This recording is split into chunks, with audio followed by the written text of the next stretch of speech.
পল্লী উন্নয়ন ও সমবায় মন্ত্রণালয় এবং ভূমি মন্ত্রণালয়ের উপদেষ্টা এএফ হাসান আরিফ সকালে সার্কিট হাউসে এক মত বিনিময় শেষে সাংবাদিকদের বলেন, বন্যা পরিস্থিতির সময়ে গ্রাম থেকে শহরে যোগাযোগ রক্ষা করা এখন অত্যন্ত গুরুত্বপূর্ণ।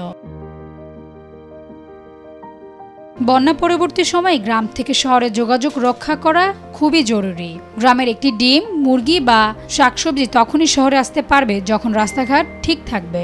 রাস্তাঘাট মেরামতের উপরেই বেশি জোর দিচ্ছি। এছাড়া বন্যা পরিস্থিতি নিয়ন্ত্রণে সব সংস্থাকে সমন্বিতভাবে কাজ করার আহ্বান জানান তিনি।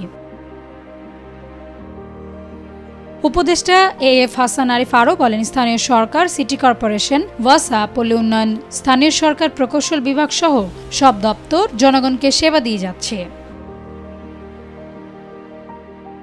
সাংবাদিকদের কাছে তিনি বলেন, বন্যা হয়ে গেছে, সেটা নিয়ে আর আক্ষেপ আহাজারি না করে ভবিষ্যতে বন্যা পরিস্থিতি মোকাবেলার জন্য আমরা প্রচেষ্টা চালাচ্ছি।